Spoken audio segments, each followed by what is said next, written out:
وَلَلْآخِرَةُ خَيْرٌ لَكَ مِنَ الْأُولَى وَلَسَوْفَ يُعْطِيكَ رَبُّكَ فَتَرْضَى۔ بسم اللہ الرحمن الرحیم۔ السلام علیکم ورحمۃ اللہ وبرکاتہ۔ میں امید کرتی ہوں کہ آپ سب ایمان اور صحت کی بہترین حالتوں میں ہوں گے۔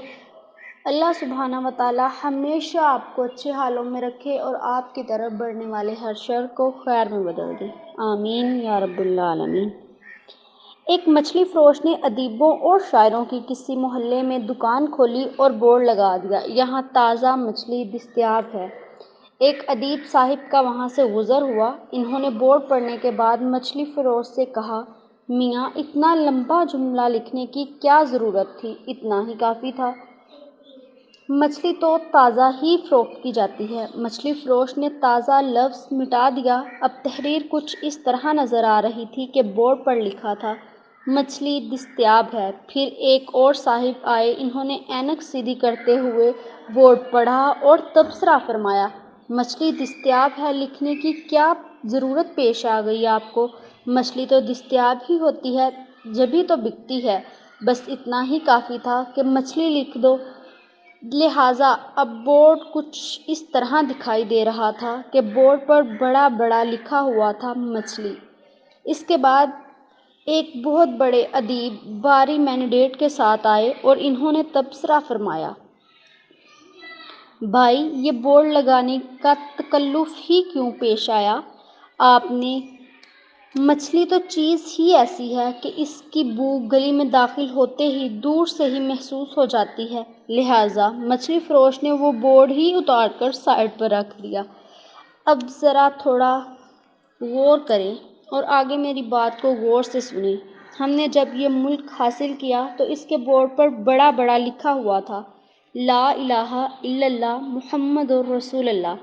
پھر کچھ مفکرین پیدا ہوئے، انہوں نے رائے دی کہ اتنا تکلف کرنے کی ضرورت ہی کیا تھی، جب یہاں مسلمان رہتے ہیں، شلوار پہنتے ہیں، شلوار قمیص اور پگڑی پہنتے ہیں، لوگ نماز پڑھتے ہیں، روزہ رکھتے ہیں، تو پھر کیا حاجت ہے دنیا سے پنگا لینے کی۔ لہٰذا ہمارے مچھلی فروشوں نے آپ انہیں ضمیر فروش بھی کہہ سکتے ہیں، لہٰذا ہمارے مچھلی فروشوں نے وہ کلمہ ہی غائب کر دیا اور ہم اسے ڈھونڈ ڈھونڈ کر تھک گئے ہیں، کہیں نظر ہی نہیں آ رہا، نہ اقتدار کے ایوانوں میں، نہ معیشت کے بازاروں میں، نہ ہی علمی درسگاہوں میں اور نہ ہی اسکولوں میں، نہ گلی محلوں میں اور نہ ہی شاید بہت سے گھروں میں بھی، ہمیں اب کہیں نظر ہی نہیں آ رہا، یا پھر منزل سے بھٹک کر بھی محو سفر ہیں اور چھوٹے سے مننے سے بچے کی طرح ہم دیکھتے جا رہے ہیں۔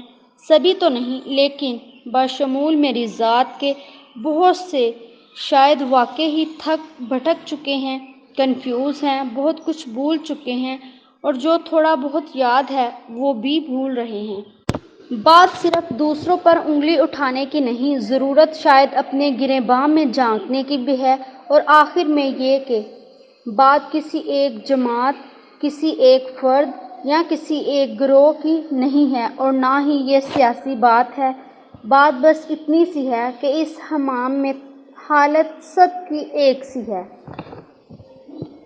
اللہ تبارک و تعالی حضرت محمد مصطفیٰ صلی اللہ علیہ وآلہ وسلم کے صدقے ہم سب کو راہ راست پر چلنے کی توفیق عنایت فرمائے، اپنا خاص فضل و کرم فرمائے اور صحیح معنوں میں لا الہ الا اللہ محمد رسول اللہ کا پابند بنائیں اور وطن عزیز پاکستان کی خیر فرمائیں۔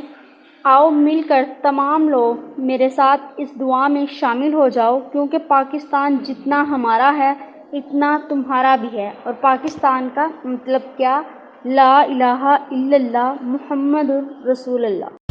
وَلَلْآخِرَةُ خَيْرٌ لَكَ مِنَ الْأُولَى وَلَسَوْفَ يُعْطِيكَ رَبُّكَ فَتَرْضَى۔